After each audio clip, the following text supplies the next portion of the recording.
Hello students. पिछले class में मैंने आप लोग को पढ़ाया था। पिछले क्लास में अगर आपको याद हो तो मैंने आपको पढ़ाया था अभिक्रिया का दर। तो मैंने बताया था कि अगर कोई अभिक्रिया दी हुई है, अगर कोई अभिक्रिया आपको दी हुई है तो उस अभिक्रिया का दर हम लोग कैसे निकालेंगे उसके बारे में मैंने आपको बताया था। उस पर आधारित मैंने एक क्वेश्चन भी आपको कराया था। अब कुछ और क्वेश्चन हम लोग करके देखते हैं। जैसे यहाँ पर हम लोग को एक क्वेश्चन दिया हुआ है, इस क्वेश्चन को हम लोग को देखना है। चलो देखते हैं क्या क्वेश्चन लिखा हुआ है। यहाँ एक रिएक्शन दिया हुआ है 2N2O5 गैसियस। 2N2O5 गैसियस ये टूट रहा है 4NO2 प्लस O2 में टूट रहा है। 4NO2 प्लस O2 में टूट रहा है। फिर यहाँ लिखा हुआ है 5 सेकेंड बाद, 5 सेकेंड बाद NO2 की सांद्रता बढ़कर 2 गुना 10⁻⁻2 मोल पर लीटर हो गई, तो अभिक्रिया का दर ज्ञात करें। साथ साथ सेकेंड क्वेश्चन है N2O5 के विघटन का दर ज्ञात करें। यही क्वेश्चन है। चलो अब इसका सॉल्यूशन हम लोग को बनाना है भाई। इसका सॉल्यूशन हम लोग को बनाना है तो हम लोग बना सकते हैं। इसका आंसर हम लोग को बनाना है। देखा जाए तो हम लोग को NO2 की सांद्रता बढ़कर 2 गुना 10⁻⁻2 मोल पर लीटर हो गई। तो NO2 हम लोग देखें अगर तो यहाँ पर NO2 लिखा हुआ है। तो NO2 आपका क्या है? NO2 आपका उत्पाद है। NO2 आपका क्या है भाई? उत्पाद है। ठीक है। तो शुरू में NO2 की मात्रा क्या रही होगी? 0। अगर हम इस रिएक्शन को लिखें तो यहाँ पे हम लिख रहे हैं, मान लो 2N2O5 गैसियस, ये आपका कन्वर्ट कर रहा है। देखा जाए ये आपका कन्वर्ट कर रहा है, क्या चीज में कन्वर्ट कर रहा है भाई? तो 4NO2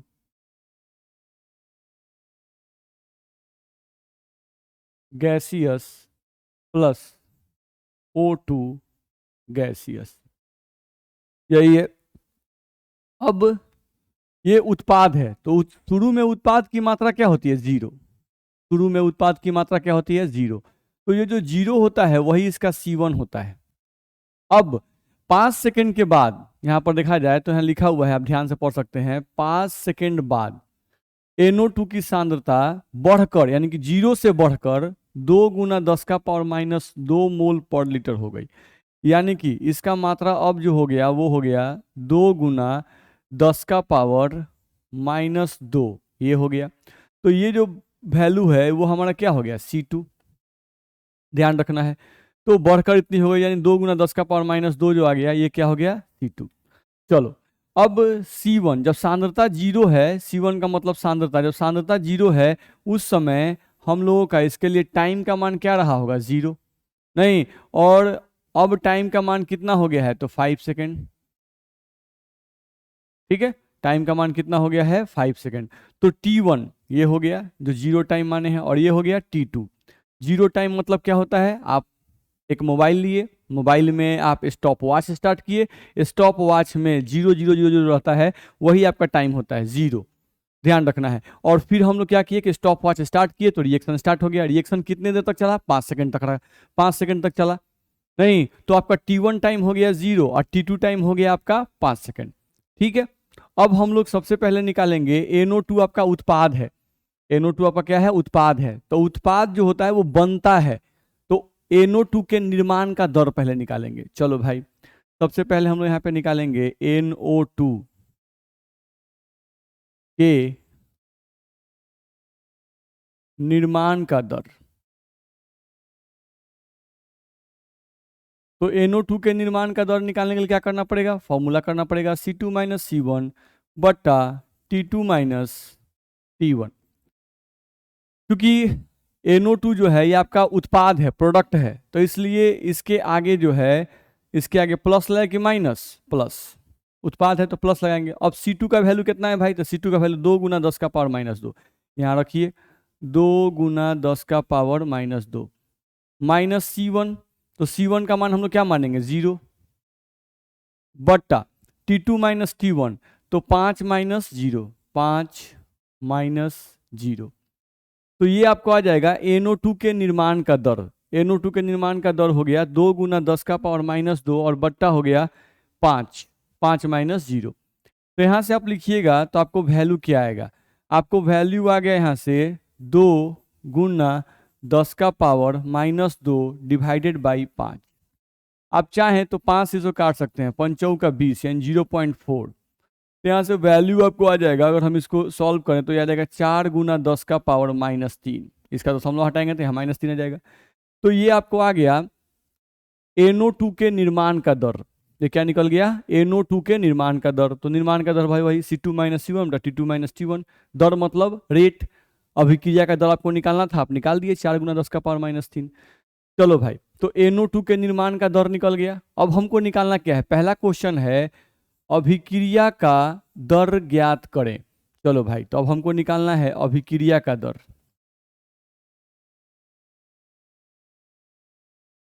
तो अगर अभिक्रिया का दर निकालना है तो हम बताए थे अभिक्रिया का दर कैसे निकालना है। NO2 के निर्माण का दर आ गया 4 गुना 10 का पावर -3, ठीक है। अब अगर अभिक्रिया का दर निकालना है तो जो निर्माण का दर दिया हुआ है उसमें NO2 के कोएफिशिएंट से डिवाइड कर दो। जो बैलेंस रिएक्शन होता है उसमें NO2 का कोएफिशिएंट कितना है, 4। नहीं तो ये जो निर्माण का दर आया हुआ है उस निर्माण के दर में हम लोग 4 से डिवाइड कर देंगे, हम लोग को अभिक्रिया का दर निकल जाएगा। यानी अभिक्रिया का दर अगर हमको लिखना है तो हम लोग क्या लिखेंगे, ये उत्पाद है तो D ब्रैकेट में NO2 बट्टा dt। तो ये आपको निकल चुका है dNO2/dt का वैल्यू, यानी C2 - T2 - T1 का वैल्यू कितना आ गया है, 4 गुना 10 का पावर -3। अगर अभिक्रिया का दर निकालना है तो इसके कोफिशिएंट से डिवाइड करना पड़ेगा। तो कोफिशिएंट कितना है भाई, 4 लिख दिए। अब इतने का मान आप निकाल चुके हैं, इतने का जो मान है वो आप निकाल चुके हैं। अब इतने का मान क्या आया है, तो 4 गुना 10 का पावर -3। तो लिखिए 4 गुना 10 का पावर -3 डिवाइडेड बाई 4। ध्यान रखना है, ठीक है। तो यहाँ से हम लोग को ये आ जाएगा। अब 4 से आप 4 को काट सकते हो, यहाँ से वैल्यू आपको आ जाएगा 10 का पावर -3। यूनिट आप चाहो तो यूनिट आप लगा सकते हो, आपको यूनिट यहाँ पर हो जाएगा, जो यहाँ पे यूनिट दिया गया होगा मोल पर लीटर पर सेकेंड, टाइम सेकेंड में है तो हो जाएगा मोल पर लीटर पर सेकेंड। तो ये वैल्यू हम लोग को आ जाएगा अभिक्रिया के दर का, ध्यान रखना है। अब यहाँ से जो पहला क्वेश्चन था वो तो हमारा बन गया। अब दूसरा क्वेश्चन क्या है भाई, तो दूसरा क्वेश्चन है कि N2O5 के विघटन का दर ज्ञात करें। N2O5 के विघटन का दर ज्ञात करना है। तो चलो रिएक्शन को थोड़ा ध्यान से देखो। N2O5 का कोफिशिएंट 2 है और इसका कोफिशिएंट कितना है, 4 है। तो 2 से ये कितना हुआ है भाई, 4 हुआ है। तो 2 से 4 हुआ है, यानी कि इसके सापेक्ष में इसका दर क्या है, 2 गुना है। नहीं, इसके सापेक्ष में इसका दर 2 गुना ज्यादा है और इसका 2 गुना कम है। तो जितना इसके निर्माण का दर आएगा उसके 2 गुना कम कर देंगे तो इसके विघटन का दर हम लोग को निकल जाएगा। इसके विघटन का दर हम लोग को निकल जाएगा, ध्यान रखना है। तो ऐसे भी आप कह सकते हैं, नहीं या इसी चीज को हम लोग ऐसे लिख सकते हैं। अगर इन दोनों को बराबर करना है, इन दोनों के दर को बराबर करना है तो हम लोग क्या लिखते हैं, ऐसे ही लिखना आपको बताया गया है। क्या लिखेंगे यहाँ पर, D ब्रैकेट के अंदर क्या लिखेंगे, N2O5 divided by dt। Coefficient 2 है तो 2 से डिवाइड कर दीजिए, क्योंकि ये अभिकारक है इसलिए माइनस लगा दीजिए, बराबर इसका दर बराबर हो जाएगा इसके दर के बराबर dNO2 बट्टा dt। अगर इन दोनों को बराबर करना है तो इसके कोफिशिएंट से डिवाइड कीजिए 4, ये हो जाएगा। अब आप जानते हैं कि इतना का मान यानी NO2 के निर्माण का दर आप निकाल चुके हैं, तो ये है निर्माण का दर। ये तो 4 जो कोफिशिएंट से हम लोग डिवाइड करते हैं वो तो इनको सबको बराबर करने के लिए, सबके सापेक्ष में अभिक्रिया का दर बराबर आ जाए इसके लिए करते हैं, ठीक। तो dNO2/dt का मान आप निकाल चुके हैं। कितना निकाले हैं भाई, 4 गुना 10 का पावर -3 आप निकाल चुके हैं, 4 गुना 10 का पावर -3। चलो तो हम लोग को अब यहाँ पे देखें अगर, तो यहाँ से हम लोग थोड़ा सा आगे बढ़ते हैं, अगला पेज लेते हैं। यहाँ पे हम लोग देखें, अगर थोड़ा प्रीवियस पेज को फिर से लिख दें, हम लोग का है चलो यहाँ से देखा जाए तो हम लोग का प्रीवियस पेज में लिखा हुआ है -D N2O5 divided by 2 dt बराबर, यहाँ पर हम लोग लिख सकते थे, जो पूरा उतार देते हैं हम लोग को, बराबर DNO2 बट्टा dt, और ये 4 से डिवाइड किए थे। ठीक है, जैसे ही कोफिशिएंट से डिवाइड करेंगे ये दोनों क्या हो जाएंगे, बराबर हो जाएंगे। अब इतने का मान NO2 के निर्माण का दर आप निकाल चुके हैं, NO2 के निर्माण का दर आप निकाल चुके हैं। फिर उसको उतारिए, -DN2O5 डिवाइडेड बाई 2 dt बराबर, या यहाँ से आप काट सकते हैं, आप चाहें तो इसको काट दीजिए, 2 दूना का 4, इस 2 को मिटा दीजिए। चलिए, तो यहाँ से आपको बच गया 1/2, तो बच गया, गुना इसका वैल्यू आप निकाल चुके हैं, 4 गुना 10 का पावर -3। देख लीजिए एक बार भाई, इसका मान हम लोग कितना निकाले हैं, तो हम लोग को वैल्यू आया है, कहाँ गया कहाँ गया कहाँ गया कहाँ गया, 4 गुना 10 का पावर -3। चलिए, तो 4 गुना 10 का पावर -3 यहाँ रख दीजिए, 2 से काट दीजिए, वैल्यू आ जाएगा 2 गुना 10 का पावर -3, यानी कि आपको निकालना था DN2O5 बट्टा dt। इस माइनस को इधर भेज दीजिए, तो वैल्यू आ जाएगा -2 गुना 10 का पावर -3 मोल पर लीटर पर सेकेंड। तो इस तरह से हम लोग को इसका आंसर भी आ जाएगा, आप आसानी से इसका आंसर बना सकते हो, देख लो। ठीक है, तो ये DN2O5 dt यही तो है ना, C2-C1 बटा T2-T1। D का मतलब change in time, T2-T1। D का मतलब change in concentration of N2O5 यानी C2-C1। इसी का मान निकालना था, N2O5 के विघटन का दर नहीं, यानी समय के साथ N2O5 की मात्रा में बदलाव को निकालना था। तो 2 गुना 10 का पावर -3 मोल पर लीटर पर सेकेंड, आप इस तरह से निकाल सकते हैं। चलिए आगे बढ़ते हैं। तो मेरे हिसाब से आपको ये समझ में आ गया होगा, ध्यान से देख लीजिएगा, कहीं आपको दिक्कत नहीं, बहुत ईजी है। चलिए अगले क्वेश्चन पे आए। अगला क्वेश्चन हम लोग को दिया हुआ है, यहाँ पर एक अभिक्रिया दिया है 2A + B से बदल रहा है 3C, 2A + B से बदल रहा है 3C। अब क्या लिखा हुआ है, T समय पर C के निर्माण का दर, C के, ध्यान से पढ़ना है, C के निर्माण का दर दे दिया है, दर दे दिया है, ध्यान से देखो, C के निर्माण का दर, किसका, C के निर्माण का दर दे दिया है, और दर का मान दिया है 1.5 गुना 10 का पावर -4 मोल पर लीटर पर सेकेंड।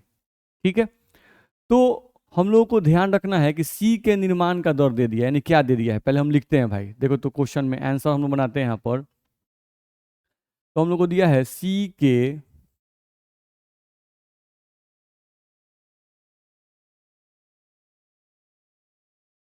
निर्माण का दर, यानी C के निर्माण का दर का मतलब हुआ D ब्रैकेट में C अब बट्टा में dt, इसका मान दे दिया है, और C क्या है, उत्पाद है, तो इसलिए इसका एक क्या होगा, प्लस।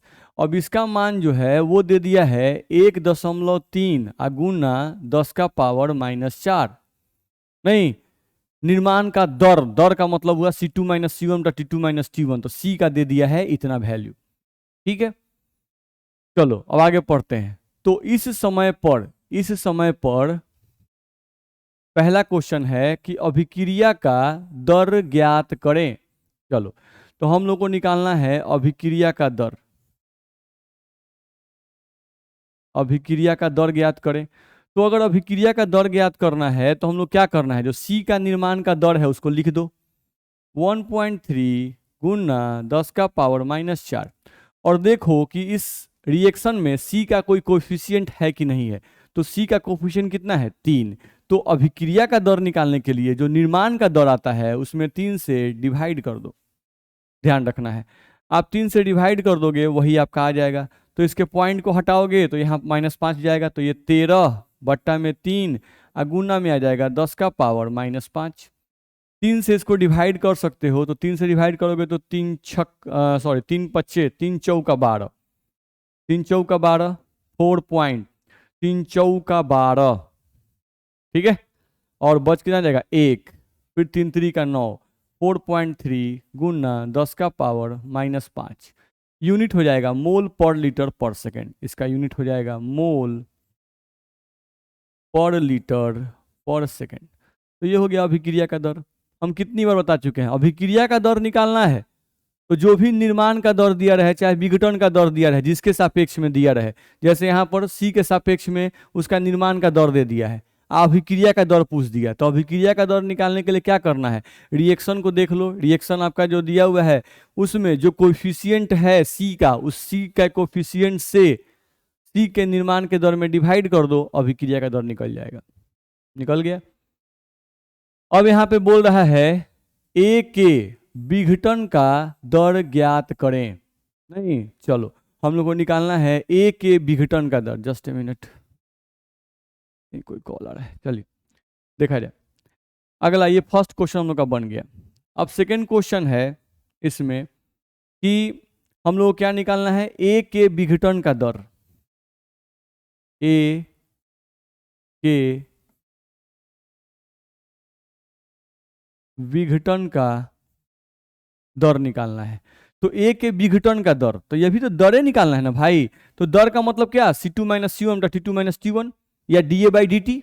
हम लोग को निकालना क्या है, अब इसका मान हम लोग को निकालना है dA/dt का मान निकालना है कि dA/dt का मान कितना होगा।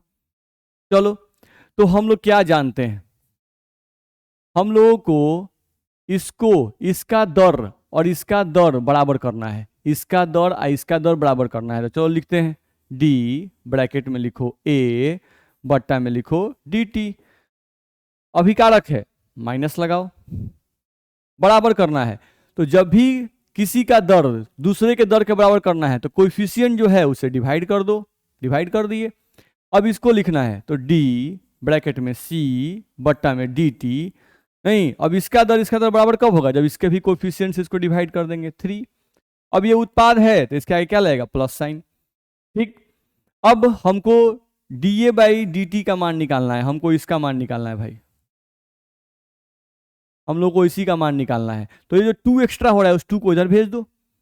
नहीं, और देख लो dC/dt का मान, dC/dt का मान आपको पता है 1.3 गुना 10 का पावर -4।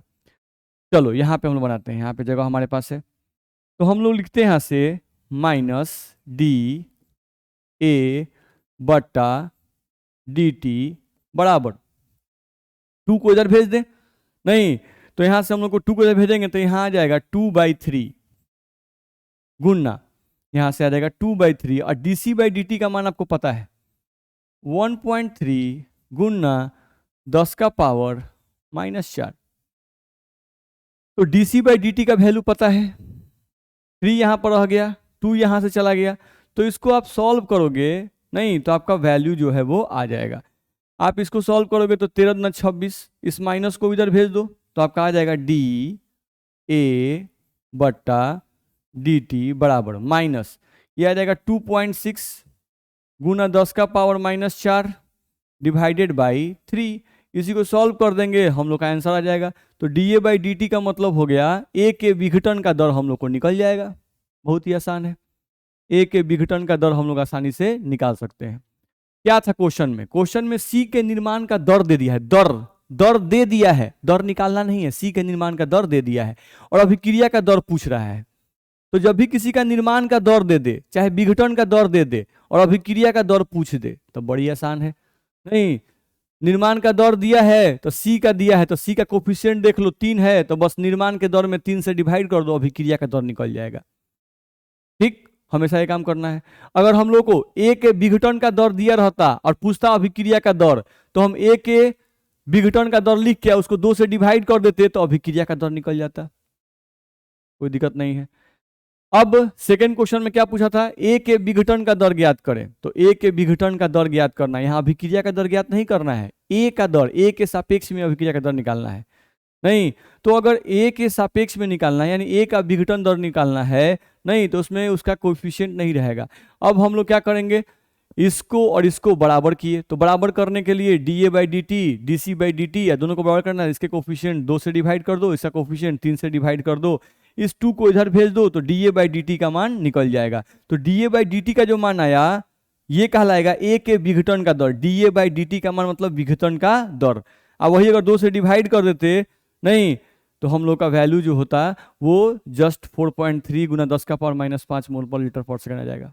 ध्यान रखना है, ठीक है। तो आप समझ गए होंगे, इसमें कोई दिक्कत आपको नहीं होनी चाहिए। चलिए आगे बढ़ते हैं। अगला क्वेश्चन में देखें यहाँ पर, तो यहाँ पर दिया हुआ है एक रिएक्टेंट बदल रहा है प्रोडक्ट में, अभिकारक बदल रहा है उत्पाद में। अभिक्रिया के लिए अभिकारक की सांद्रता 0.03 m से 25 मिनट में परिवर्तित होकर 0.02 m हो जाती है। चलो तो यहां से ये जो वैल्यू हम लोग को दिया हुआ है 0.03 m, ये हमारे लिए क्या हो गया, C1 सांद्रता है भाई, और इतना हो गया घटकर, उतना से घटकर इतना हो गया, तो ये क्या हो गया, C2। ठीक है, ये मालूम हो गया।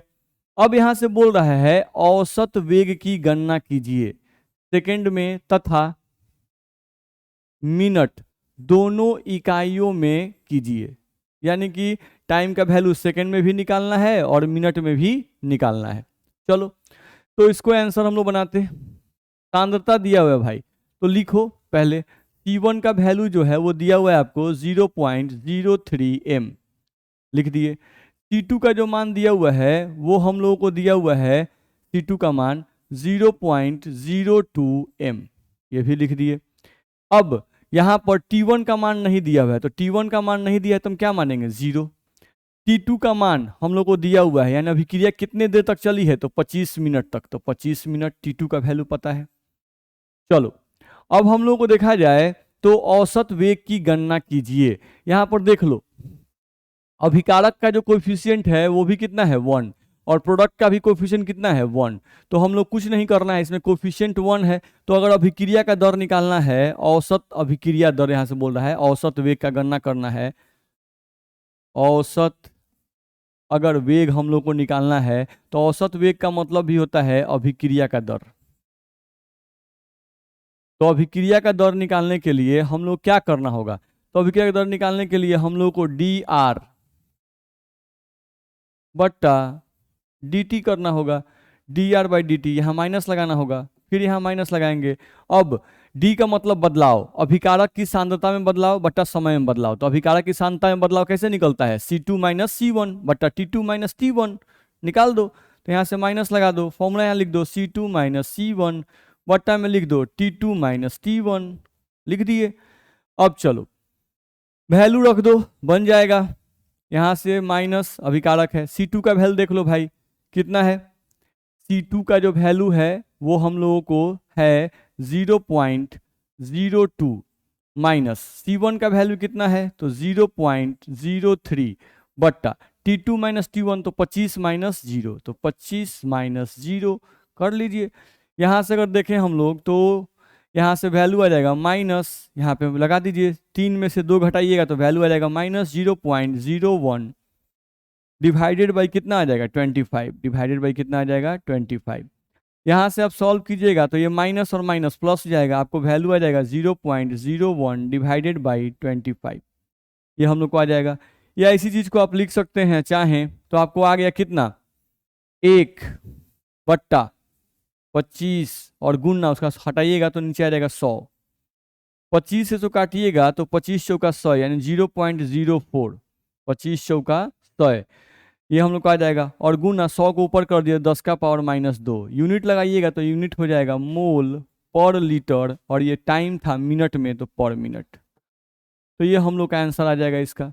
अब आप मिनट को चाहिएगा तो सेकंड में बदल दीजिए, यानी कि यहाँ पर 25 मिनट था, यहाँ पे गुना 60 कर दीजिएगा नीचे से, तो वो सेकंड में आंसर आ जाएगा। ध्यान रखना, हम मिनट में एक निकाल दिए, आप सेकंड में निकाल लीजिएगा। देख लीजिए, इस सवाल में कुछ नहीं करना है, बहुत ही आसान सवाल है। नहीं, आपको रिएक्टेंट उत्पाद में बदल रहा है, अभिक्रिया का दर निकालना है, तो कोफिशिएंट कितना है 1, तो यहाँ पे आप C2 - C1 का T2 - T1 निकालिएगा, तो यहाँ पे डिवाइड कैसे कीजिएगा 1 से, तो 1 से डिवाइड कीजिए चाहे मत कीजिए, वैल्यू तो उतना ही आएगा भाई। तो इस तरह से आप निकाल सकते हैं, आप देख लीजिए, कोई इसमें दिक्कत नहीं होनी चाहिए। चलिए अगले क्वेश्चन पे आते हैं। अगला क्वेश्चन यहाँ पर दिया हुआ है आपको, देखो यहाँ पर 2a, ए का कोफिशिएंट कितना है 2, और उत्पाद उत्पाद का कुछ नहीं दिया है, कोफिशिएंट कितना है 1। अभिक्रिया में ए की सांद्रता 10 मिनट में 0.5 मोल पर लीटर से घटकर 0.4 मोल पर लीटर रह जाती है। तो ये जो 0.5 मोल पर लीटर है वही हमारा क्या है C1। इसका आंसर हम लोग पहले बनाए, तो आंसर के लिए जो दिया है उसको लिख रहे हैं भाई, C1 का वैल्यू दिया हुआ है कितना, तो 0.5 मोल पर लीटर, ये सांद्रता है, दर नहीं है, सांद्रता है। चलो भाई, फिर C2 का मान कितना है उसको भी लिख लो, तो C2 का मान यहाँ पर दिया हुआ है 0.4 मोल पर लीटर, इसको भी लिख दो भाई। इसका वैल्यू है 0.4 मोल पर लीटर, ये लिख दिए।